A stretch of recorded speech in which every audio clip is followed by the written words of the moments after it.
আমাদের সমাজে একটি কথা প্রচলিত আছে, আর তা হলো একজন বেপর্দা নারী জাহান্নামে গেলে 4 জন পুরুষকে সঙ্গে নিয়ে জাহান্নামে যাবেন। আর সে 4 জন পুরুষ হলেন ওই নারীর বাবা, তার স্বামী, তার বড় ছেলে এবং বড় ভাই। আজ আমরা জানার চেষ্টা করব যে কোরআন অথবা হাদিসে এরকম কোনো কথা সত্যি বর্ণিত হয়েছে কিনা।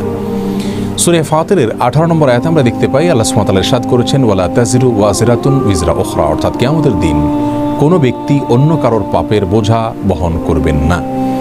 সূরা নাজমের একটি আয়াতে আল্লাহ সুবহানাহু ওয়া তাআলা ইরশাদ করেছেন, ওয়া আল্লাইসা লিল ইনসানি ইল্লা মা সা, অর্থাৎ একজন ব্যক্তি যা করবেন সেটাই শুধুমাত্র তার উপরে বর্তাবে।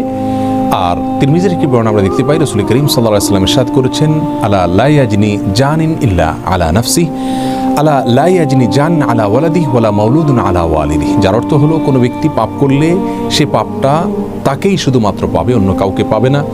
কারোর পাপের বোঝা তার সন্তানরা বহন করতে হবে না, আর কোনো সন্তানের পাপের বোঝাও কোনো মা বাবা বহন করতে হবে না। এই সমস্ত আয়াত এবং হাদিস থেকে আমরা জানতে পারলাম যে ইসলাম শরিয়ার মৌলিক নীতি হলো প্রত্যেক ব্যক্তি তার পাপের, তার অন্যায়ের বোঝা বহন করবেন, একজন অন্যায়ের বোঝা আরেকজন বহন করবেন না। তাছাড়া একজন বেপর্দা নারী তার পর্দাহীনতার কারণে যদি জাহান্নামে যান, তাহলে 4 জন পুরুষকে সঙ্গে নিয়ে জাহান্নামে যাবেন, এরকম কোনো কথা কোরআন অথবা হাদিসের কোনো জায়গায় খুঁজে পাওয়া যায় না। যার কারণে আমরা বলতে পারি যে এটি আমাদের সমাজের প্রচলিত একটি বিষয়, যার কোনো গ্রহণযোগ্য ভিত্তি কোরআন অথবা হাদিস থেকে পাওয়া যায় না।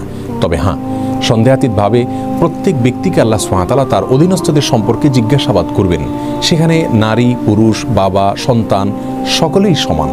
যেমনটি বর্ণিত হয়েছে সহিহ বুখারীতে, রাসূল করিম সাল্লাল্লাহু আলাইহি ওয়াসাল্লাম ইরশাদ করেছেন, আলা কুল্লুকুম রাইন ওয়া কুল্লুকুম মাসউলুন আন রাইয়াতিহি, তোমরা জেনে রাখবে তোমাদের প্রত্যেকটা মানুষ দায়িত্বশীল। তোমাদের প্রত্যেককে আল্লাহ সুবহানাহু ওয়া তাআলা কিয়ামতের ময়দানে জিজ্ঞাসাবাদ করবেন তার অধীনস্থ, তার দায়িত্বে যারা ছিলেন তাদের সম্পর্কে। অর্থাৎ তারা যদি কোনো প্রকার অন্যায় করেন, তারা যদি পাপের পথ মাড়ান, তাহলে ওই ব্যক্তির উচিত হলো তাকে সেখান থেকে বাধা দেওয়া, তাকে সৎ পথে পরিচালিত করা। যদি তিনি তার দায়িত্ব সঠিকভাবে পালন না করেন, আল্লাহ সুবহানাহু ওয়া তাআলার কাছে তাকে জিজ্ঞাসাবাদের মুখোমুখি হতে হবে।